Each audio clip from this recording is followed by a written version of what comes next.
আমার মাথাটা অনেক ব্যথা করতেছে, একটু মলম লাগাই দাও তো। হ্যাঁ এক্ষুনি দিতেছি। আচ্ছা ঠিক আছে, তাড়াতাড়ি দাও। মনু কি করতেছো? এই তো রুটি বানাতে যাচ্ছিলাম। না তোমার রুটি বানাতে হবে না। আচ্ছা তুমি খিচুড়ি বানাও, আমার অনেক ক্ষুধা লাগছে, আর তাড়াতাড়ি বানাও। আচ্ছা ঠিক আছে বানাই দিচ্ছি।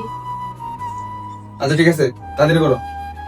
মুন্নি, হ্যাঁ এই শাড়িটা তাড়াতাড়ি আয়রন করে দাও। আমার তার ছোট মেয়ের বাসা যাবে, আর অনেক বেলা হয়ে গেছে, তাড়াতাড়ি আয়রন করে দাও।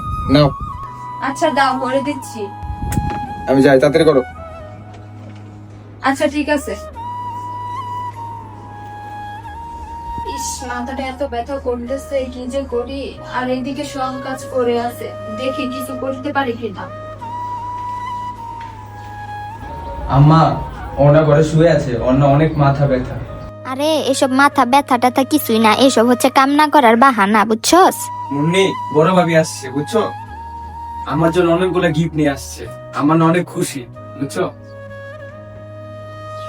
যারা দূরে থাকে তাদেরকে দেখে একটু খুশিই লাগে। বছরে দু একবার আসে আর দু একটা গিফট নিয়ে আসে, এতেই সবাই খুশি হয়ে যায়।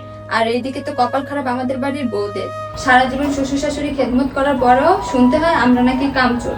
একটু মাথা ব্যথা হলে কাম না করলে বলে কামচোর, কামে ফাঁকি দেই।